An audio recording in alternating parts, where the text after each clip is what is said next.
इसलिए थोड़ी बहुत चर्चा हम करते हैं। हमने विषय दिया था वेदाध्ययन अपरिहार्य। तो विषय बड़ा ही रोचक ढंग से आदरणीय मुनि जी हमारे बीच में प्रस्तुत कर रहे थे, और मुझे लग रहा था वीडियो सपोर्ट नहीं करेगा तो शायद मुनि जी ही इसको पूरा कर देते तो मेरा भी काम हल्का हो जाता। पर लखन जी छोड़ेंगे नहीं, इनको जो ही लगता है अनम्यूट हो गए तो बस बिना वीडियो ही सही। तो बात शुरू हो गई है। सभी हमारे आदरणीय बलराम जी हैं, आदरणीय वेद प्रकाश जी हैं, भाई लखन जी हैं, आप सभी लोग, अनिल जी हैं, और माता जी हमेशा जुड़ती हैं कई क्षेत्रों से। आप लोग बड़ी उम्मीद के साथ आज, जो लोग प्रायः रोज नहीं जुड़ते होंगे वो भी आज जुड़े, तो आप सभी का बहुत बहुत आभार। देखिए, शास्त्रों में जैसा कि पंडित जी अभी बता रहे थे, ब्राह्मण निष्कारणो धर्म षडंग वेद द्विजेयश्च। ब्राह्मण का ये निष्कारण निष्काम भाव से एक कर्म है कि वो षडंग यानी 6 अंगों सहित वेदों का अध्ययन अध्यापन आदि करे, भले उसके लिए उसे भिक्षा क्यों न मांगनी पड़े। ये उसके लिए एक प्रधान कर्म है कि वो वेदाध्ययन ना छोड़े, भले अन्य कार्य उससे छूट भी जाएं। तो इसका अभिप्राय ये हुआ, प्राण रक्षा के बाद अगर सबसे पहली प्राथमिकता ब्राह्मण की होती थी तो वो था नित्य का वेद का स्वाध्याय। और ये केवल ब्राह्मण के लिए नहीं था, द्विजों के लिए था। द्विज से अभिप्राय है ब्राह्मण, क्षत्रिय और वैश्य, जिनके 2 जन्म हुए हैं उन सब के लिए ऐसा था। 2 जन्म से अभिप्राय है जिसने गुरु की वाणी से वेद को सीखने में अपनी योग्यता का प्रदर्शन किया है, जिसने ये अनुभव कर लिया कि मैं अब शूद्रत्व को प्राप्त न होकर उससे ऊपर होकर द्विज हो गया हूँ, मुझ में योग्यता है, श्रेष्ठता है, मैं अपनी कौशल को, अपने स्किल को समाज के लिए उपयोगी सिद्ध कर सकता हूँ। ऐसा वो शूद्र भी जब द्विज हो जाता है तब उसका ये निष्कारण धर्म है, उसका ये एक अनिवार्य कर्तव्य है कि वह वेद का अध्ययन न छोड़े। हम लोग छोटे बड़े काम करते हैं, कोई नौकरी करता है, कोई व्यवसाय करता है किसी रूप में, कोई खेती करता है। हमारे पास बहुत सारे बहाने होते हैं वेद ना पढ़ने के लिए। अरे साहब, समय ही नहीं है, क्या करें। लेकिन आपने देखा होगा, जिन लोगों को वेद पढ़ने की ललक गहरी लग जाती है वो किसी परिस्थिति में उस अध्ययन को नहीं छोड़ते हैं। लोग ट्रेन में चलते हैं तब वेद पढ़ते रहते हैं।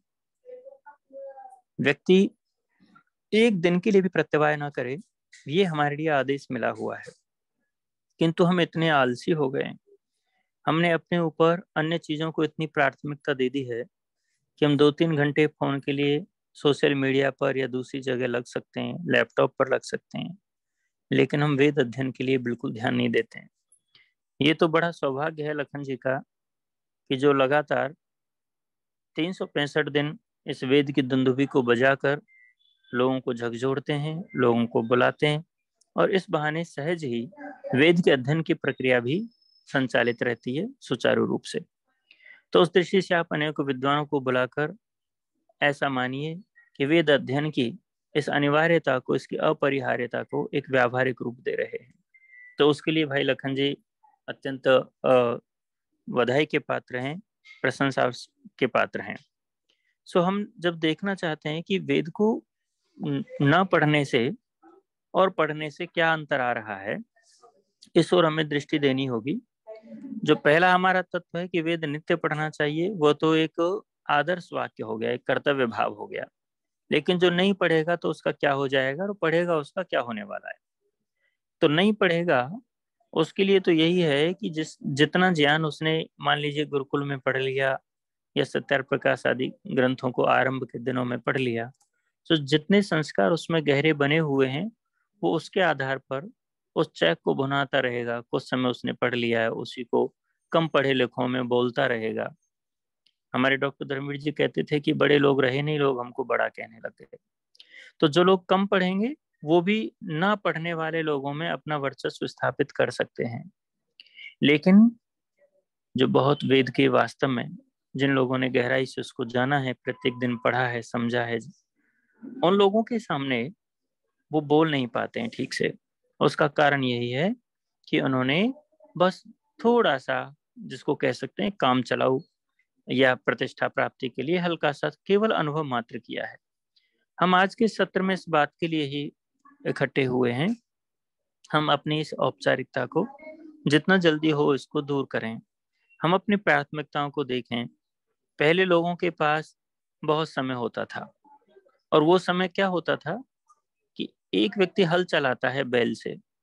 जिस 1 बीघा खेत को उसे हल के द्वारा उसे हल चला करके वो जुताई जब करता है, उसे पूरा दिन लग जाता है, पसीना बहुत बहाता है। वो कई बीघा खेती जब उसी बैल वाले हल से और खेती करता है, जुताई करता है, तो उसे कई दिन की मेहनत लगती है। लेकिन आज वही व्यक्ति ट्रैक्टर के माध्यम से 1-2 घंटे में अपनी 10 बीघा जमीन है, चाहे जितनी भी है, उसको जोत करके आ जाता है। इस दृष्टि से ये लगता है कि पहला जो व्यक्ति था, जो कई कई दिन तक खेत में जुताई करके अपना श्रम और समय लगा रहा था, उस व्यक्ति के पास तो समय रहना ही नहीं चाहिए था। और ये व्यक्ति जिसने ट्रैक्टर से खेती आरंभ कर ली है, यांत्रिकी को अपनाया है, तो इसके पास तो बहुत समय बचना चाहिए था। लेकिन जब आप देखेंगे कि 40 साल पहले जो व्यक्ति कृषि करते थे, परंपरागत साधनों का उपयोग करते थे, उसके उपरांत भी आपने उनको आपस में बैठे हुए, गप लगाते हुए, देश समाज की बातें करते हुए देखा होगा। और कुछ नहीं तो आपस में मिलकर होक्का पीते और विभिन्न प्रकार की समस्याओं पर मंथन करते हुए देखा होगा। घर परिवार, समाज, छोटे बड़े, नए किसी का विवाह हुआ, अथवा कोई वृद्ध दुनिया से चला गया, अथवा कौन व्यक्ति कैसा है, अच्छा है, कैसे समाज में अच्छा हो, इन सारी बातों का विमर्श करने के लिए चौपाल पर निठल्ले दिखाई देते हुए लोगों को आपने ऐसा अनुभव किया होगा। लेकिन वो कभी निठल्ले भी नहीं थे। उन्होंने अपने समय को श्रम के बाद भी समाज के लिए उपयोगी बनाया। एक वॉचमैन की तरह, एक सूझबूझ वाले एक प्रगाढ़ विद्वता के साथ, अनुभव के साथ जो व्यक्ति गांव का कल्याण करता था, उसके पास तो समय था। जो व्यक्ति मूंज काट रहा था, जो खाट बुन रहे थे स्वयं मिल करके, उनके पास समय था। आज जिसके पास खाट बुनने के लिए बान भी आ गया, और इतना ही नहीं, बान तो पहले जो भी रस्सी आती थी उसको बुनने में टाइम लगता, लेकिन अब तो सीधे ही पलंग बन गए हैं।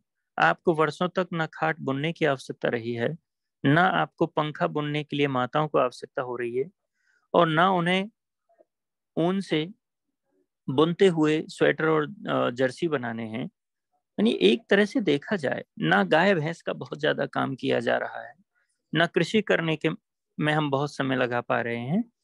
यानी एक दृष्टि से ये 24 घंटे का समय हमारे पास बहुत बच जाना चाहिए था। लेकिन उस समय का व्यक्ति इस बात को लेकर तरसता था कि मुझे कुछ समय मिलेगा तो मैं भजन कीर्तन सुनूंगा, सुनाऊंगा, गीता का पाठ करूंगा, रामचरितमानस पढ़ूंगा या वेद पढ़ूंगा, जिसकी जैसी परिस्थितियां बनती थी वो उस तरफ लगाने के लिए यत्नशील रहता था, और एक सही समय पर वो उस दिशा में बढ़ता भी था।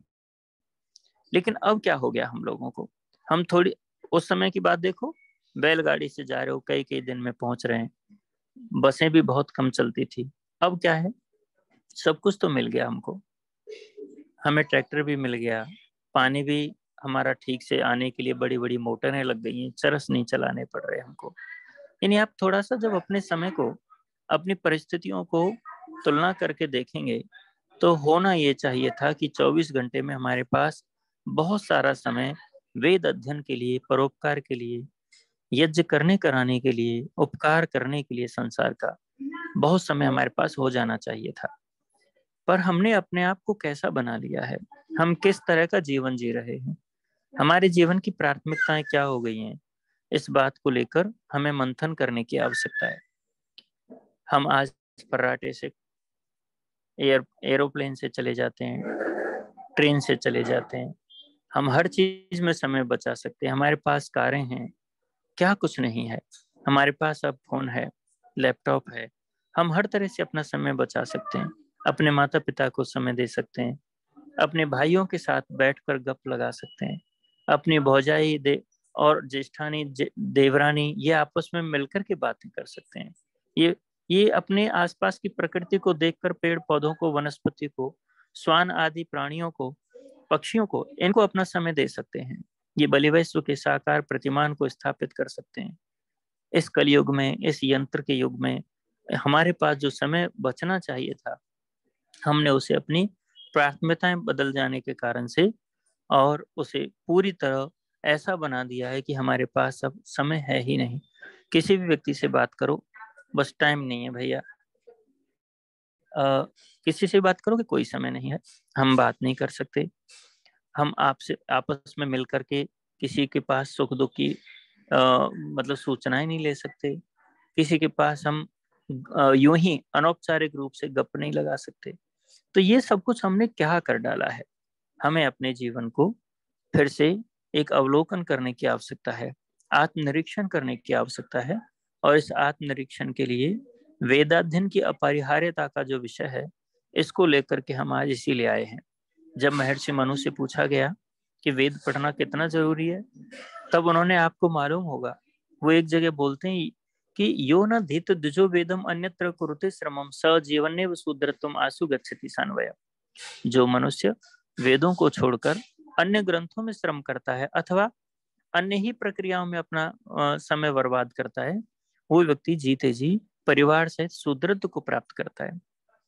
हम द्विज से शूद्र न हो जाएं, इस बात की चुनौती को ध्यान में रखते हुए हमें नित्य वेद पढ़ना चाहिए। महर्षि मनु ने यही कहा।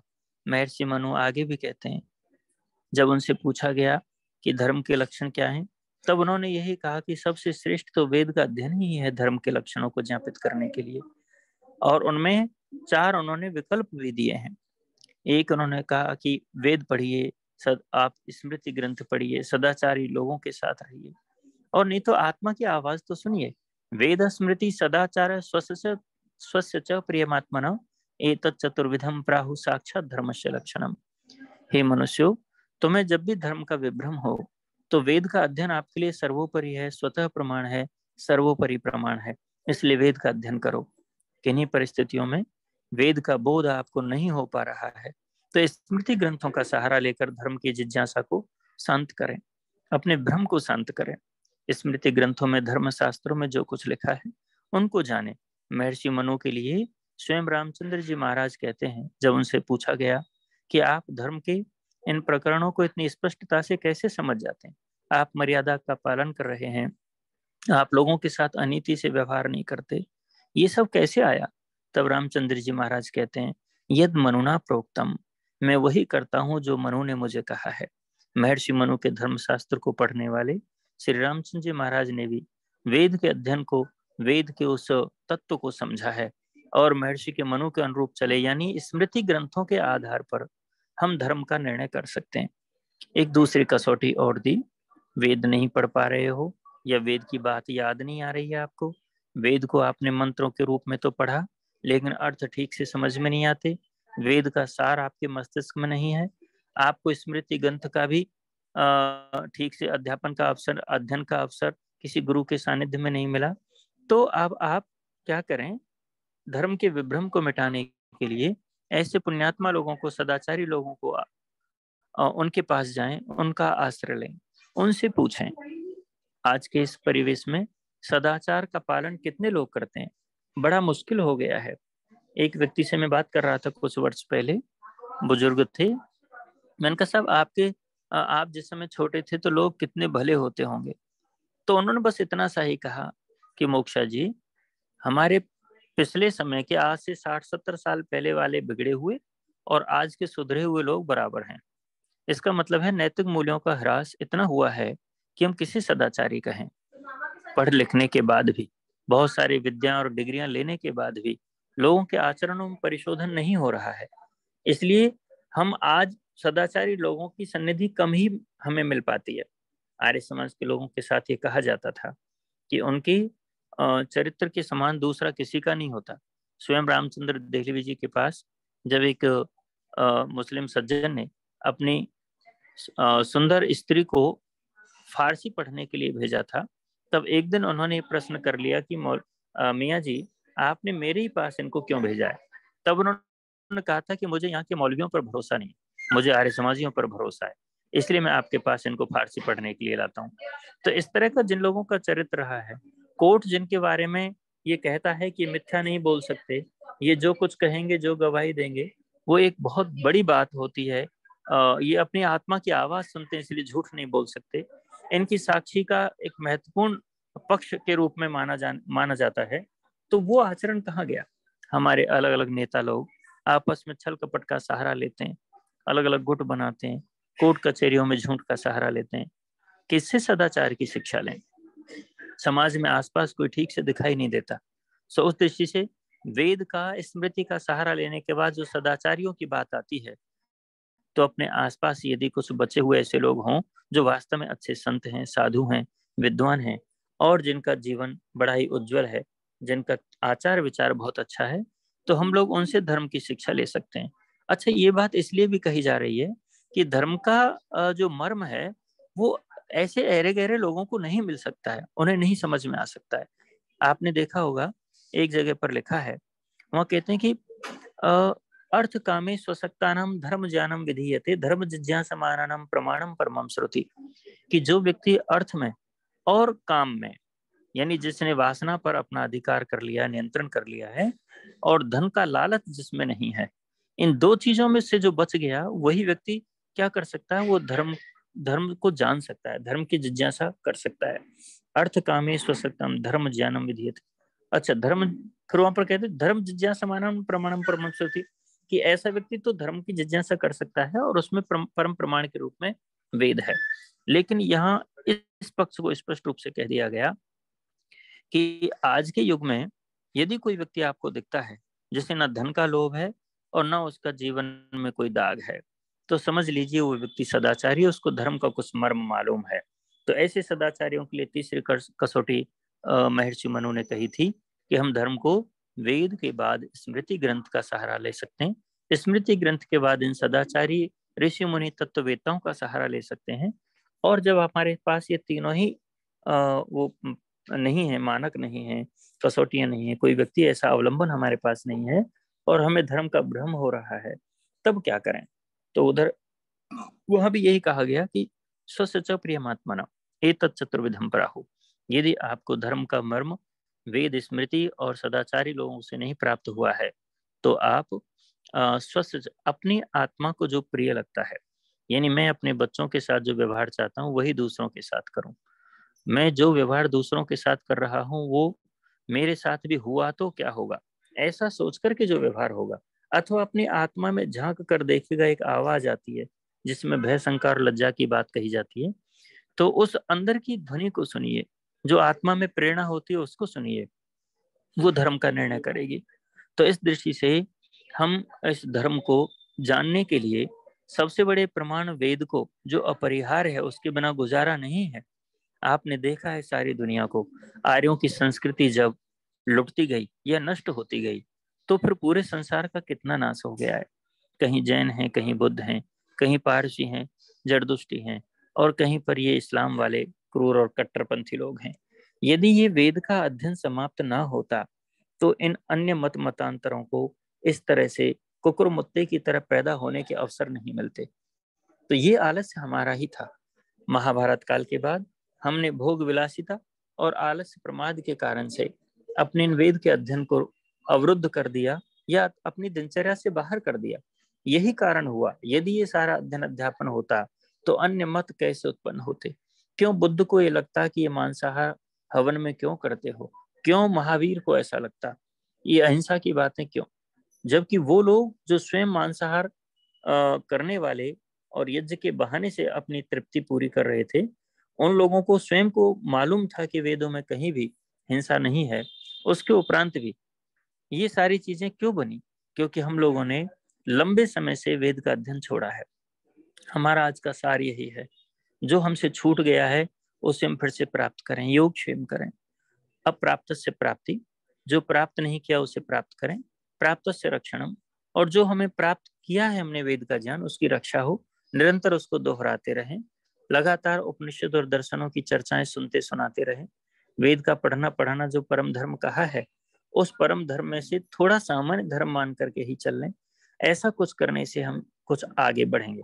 आपने एक चीज और भी देखी होगी, रामचंद्र जी महाराज जब वन में जा रहे थे और भरत को पीछे से जब आना ही था, वो वनवास के लिए जा चुके। भरत बहुत क्रुद्ध हैं अयोध्या में आकर, और जब वो क्रुद्ध हुए, उन्होंने बहुत सारे कारण जानने का यत्न किया कि भैया को वनवास क्यों दिया। उन्हें कोई बोल नहीं रहा है, सब लोग मौन हैं, स्तब्ध हैं। अनेक लोगों में विषाद भी उत्पन्न हुआ है, लेकिन वो बार बार अपनी माँ से पूछते हैं, अन्य लोगों से पूछते हैं। उन उस श्रृंखला में, जब वो प्रश्नों की उनकी एक श्रृंखला है, उसमें उन्होंने ये पूछा कि क्या भैया से कभी उन्होंने किसी ब्राह्मण का वध कर दिया जो 14 वर्ष के वनवास का दंड दे दिया? क्या उन्होंने किसी गाय का वध कर दिया है जो उन्हें 14 वर्ष का वनवास दे दिया? उसी श्रृंखला में एक प्रश्न और किया भरत ने। वो कहते हैं, क्या भैया से किसी दिन वेद में अनध्याय हो गया है? आप इस पंक्ति पर ध्यान दीजिए कि एक दिन अगर वेद न पढ़ने का अपराध कोई राजकुमार करता है, तो उसके लिए कल्पना की जा सकती है कि 14 वर्ष तक उसको वनवास दिया जा सकता है। ये भरत की उस समय की कल्पना से आपको लग सकता है। लेकिन आज हमारा क्या? हम लोग ना तो राजकुमार हैं, ना कोई हम अनेक विभूतियों से संपन्न देव पुरुष हैं। हमारा गुजारा तो बिना ज्ञान के वैसे ही नहीं होने वाला है। हम लोग इतने समर्थ नहीं हैं। हमारे पास योग तप का, साधना का इतना बल नहीं है। इसके उपरांत भी हम किस खुमारी में हैं? हम किस भ्रम में जी रहे हैं? हम क्यों नहीं पढ़ते हैं? किसने रोका है हमको? हमारे पास समय भी होना चाहिए था। हमारी प्राथमिकताएं बदलनी चाहिए। हमें कोई नहीं रोकने वाला है, बल्कि जब हम वेद पढ़ेंगे, हमारा यश भी बढ़ेगा, हमारा स्वास्थ्य भी अच्छा होगा। स्वाध्यायशी लोग स्वयं वैद्य हो जाते हैं। स्वाध्यायशी लोग, वेद का मंत्र का पाठ करने वाले लोग अनेक रोगों से स्वतः ही छूट जाते हैं। आप सभी को मालूम होगा, श्रीपाद दामोदर सातवलेकर जी का स्वास्थ्य 98 वर्ष की उम्र में एक बार खराब हो गया था। उस समय उनके एक मित्र मिलने आए, मैं नाम स्मरण नहीं कर पा रहा हूँ।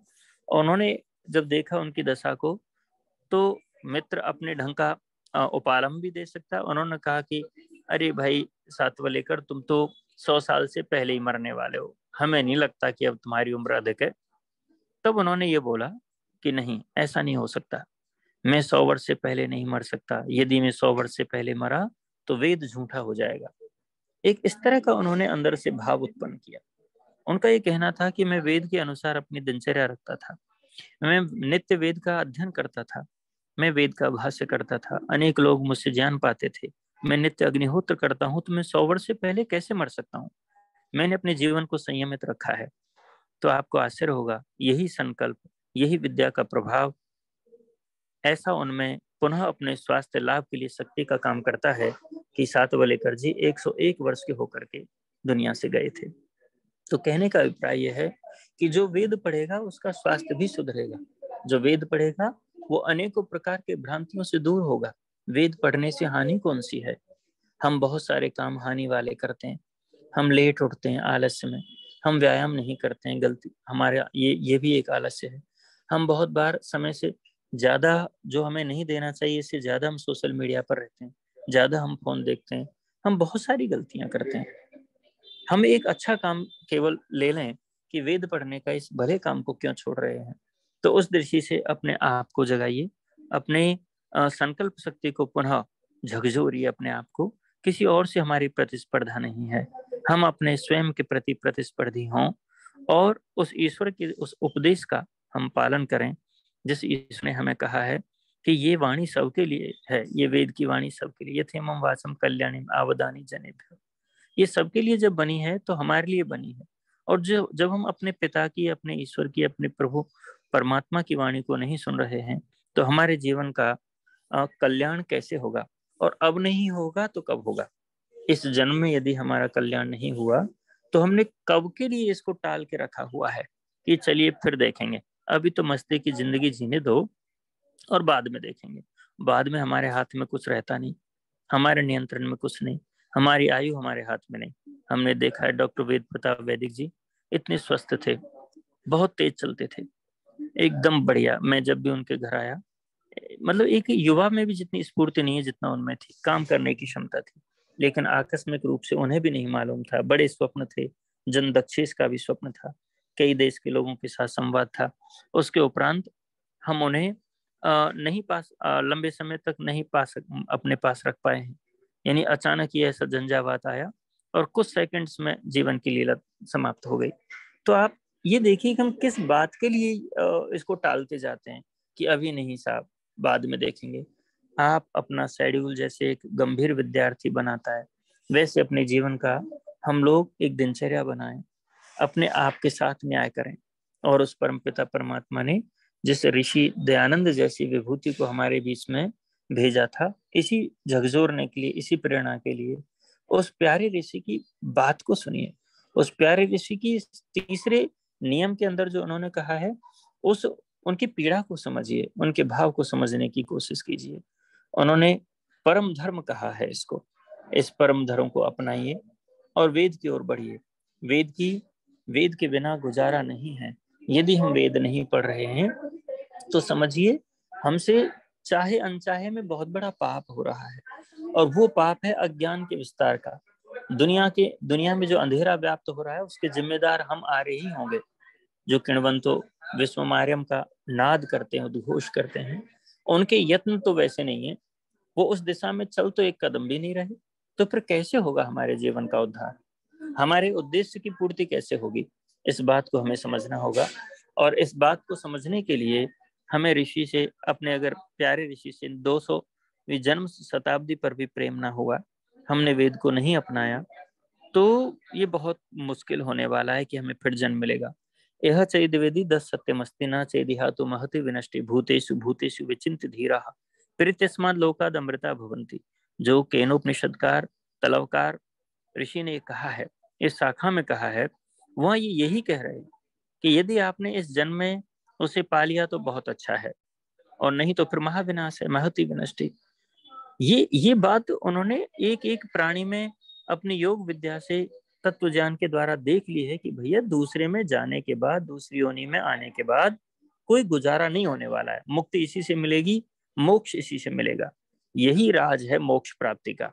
तो इस राज को अपने जीवन में विराजमान करें, और ईश्वर हम सभी को ऐसी स्फूर्ति, ऐसी शक्ति, ऐसी संकल्प हमारे अंदर उत्पन्न करे। हम भगवान से प्रार्थना करें, अंतर्मुखी होकर भगवान से लगातार ये कहें कि हे ईश्वर, ये जो समय की अलग अलग प्रकार की परिस्थितियां बदल रही हैं, इनमें भी हम वेद का स्वाध्याय ना छोड़ें, हम में शक्ति दो। अग्नि व्रतपति व्रतम चरिष्यामि तत्सके हम तन्मे राधेताम। हे व्रतों के स्वामी, तू मुझे भी व्रतों का स्वामी बना, मैं अपने नियम का पालन कर सकूं जो नित्य वेद अध्ययन का नियम है। और मैं लगातार इस संकल्प के साथ जीऊं, असत्य से छूटकर सत्य के साथ दृढ़ रहूं। इस भाव को हे ईश्वर आप ही पूरा कर सकते हो। हे ज्ञान स्वरूप अग्नि परमात्मन, आप ही मुझ में इस शक्ति को भर सकते हो। इस भाव के साथ परमात्मा के प्रति समर्पित होकर आप वेद अध्ययन की इस अनिवार्यता को अपने जीवन में लाएं। और मुझे लगता है यदि हम इसमें कुछ करेंगे तो बहुत कुछ हमारा भला होने वाला है। और ऋषि के लिए भी एक बहुत बड़ा, यद्यपि हम जिस चीज को नहीं मानते, लेकिन इस रूप में ऋषियों की ऋण से उऋण होने का यही तो एक तरीका होता है। तो ऋषि तर्पण मानिए इसको, ऋषि के इस ऋण से उऋण होना मानिए, और अपने जीवन को धन्य करना मानिए। तो आप ऐसा ही हम सब लोग करें। मैं भी अपनी कमर कस लेता हूँ, आप भी कसें। और हमारा ये परिवार जो भाई लखन जी ने इसको समेट के रखा है, ये पूरा परिवार हमारा वेद का स्वाध्यायी परिवार बने। हम लोग लगातार उस ईश्वर की उस ध्वनि को अपने अंतर्मुख में, अपने हृदय में अनुभव करने लगे, जो उसने उदात्त भाव से ऋषियों के अंतःकरण में उत्पन्न किया था। हमें भी वैसे ही प्रतिध्वनि जागृत होने लगे, हमारे अंतःकरण पवित्र होने लगे। मैं अपनी शुभकामनाएं ज्ञापित करता हूँ कि आप सभी लोग वेद स्वाध्याय के प्रति और अधिक गंभीर होंगे, और मुझे भी आप सबसे शुभाशीष और स्नेह की ऐसी शक्ति मिले कि मैं भी इसमें निरंतरता रख सकूं। ओम समितलम। धन्यवाद। रुक जा बेटा। चलिए सम्मानित बिटिया व्यासचंद्र शास्त्री जी को बुला दो बेटा। ठीक है जी, व्यासनंद शास्त्री जी आप आ जाइए।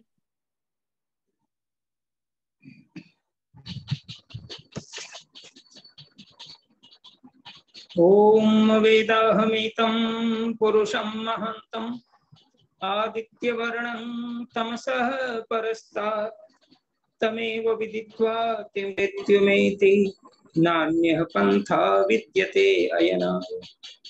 ओम त्र्यंबकं यजामहे सुगंधिं पुष्टिवर्धनम् उर्वारुकमिव बन्धनान् मृत्योर्मुक्षीयमामृतात्। त्र्यंबकं यजामहे सुगंधिं प्रतिवेदनम् उर्वारुकमिव बन्धनादितो मोक्षीयमामृतात्। ओम शांति शांति शांति। भारत को समझो कार्यक्रम के अंतर्गत आर्यों के महाकुंभ जो निरंतर विगत 2.5 वर्षों से चल रहा है और बड़ा ही सुंदर आज के इस विषय की गंभीरता में जो बड़ा ही महत्वपूर्ण विषय वेदाध्ययन की अपरिहार्यता बड़ा ही सुंदर विवेचन कर रहे थे हम सबों के बड़े ही आदरणीय आचार्य मोक्षराज जी, जिन्होंने अपने मुखारविंद से इतना सुंदर और इतना महत्वपूर्ण व्याख्यान दिया है कि इसके आगे अब क्या बोला जा सकता है। लेकिन विषय चूंकि वेद तो अनंत ज्ञान का भंडार है और सर्व ज्ञान वयोभिषा महाराज मनु प्रोक्त जो उद्धरण है सब कुछ वेद में ही निहित है। समस्त ज्ञान का भंडार वेद में और सर्वम ज्ञानम प्रतिष्ठितम, सब कुछ जो कुछ भी हम देखना चाहते हैं समझना चाहते हैं वो वेद में प्रतिष्ठित है। इसलिए इस वेद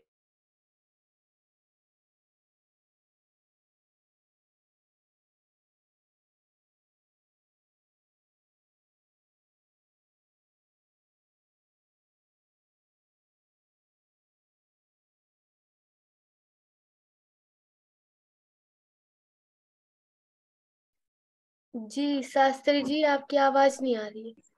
अच्छा अब आ रही है। अब आ रही है। जी जी अब आ रही है। जी जी आ रही है।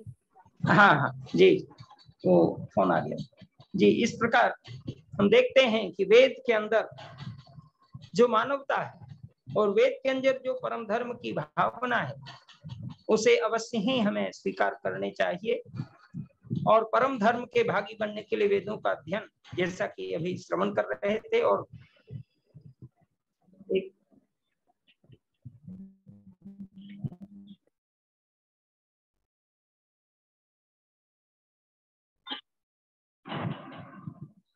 हाँ हेलो जी। हाँ तो इस प्रकार एक व्यक्ति लगे हुए थे। हाँ तो इस प्रकार हम देखते हैं कि वेद परम कारुणिक प्रभु का वह ज्ञान जिसके अध्ययन अध्यापन में हमारा जीवन लग जाए, इससे बढ़िया उत्तर और कौन सा कर्म हो सकता है। इसलिए आवश्यकता है इस वेद ज्ञान को पढ़ने और पढ़ाने की। हमारी प्राचीन कालीन व्यवस्था जो थी, एक वेद पढ़ने वाले को वेदी और पाठक की उपाधि से भूषित करते थे। 2 वेद को पढ़ने वालों को द्विवेदी, 3 को त्रिवेदी और 4 को चतुर्वेदी की उपाधि देते थे। और गुरुकुलों में गायत्री मंत्र से लेकर षडंग वेदों का अध्ययन, सांगोपांग वेदों का विद्वान बनने का निर्देश है। यह तभी संभव है जब हम षडंग वेद की बात करते हैं। अभी मुनि जी ने भी इस बात को रखा और आचार्य मोक्षराज जी भी कह रहे थे, ब्राह्मणे निष्कारणो धर्म षडंगो वेदों ज्ञेयोज्ञेयश्च। ये जो यास्काचार्य और महाभाष्य के अंदर ये भी इसकी चर्चा है, जिसमें यहाँ के ब्राह्मण निष्कारण वेदों का अंग के सहित पढ़ते थे। शिक्षा, कल, व्याकरण, निरुक्त, छंद, ज्योतिष, ये वेद के 6 अंग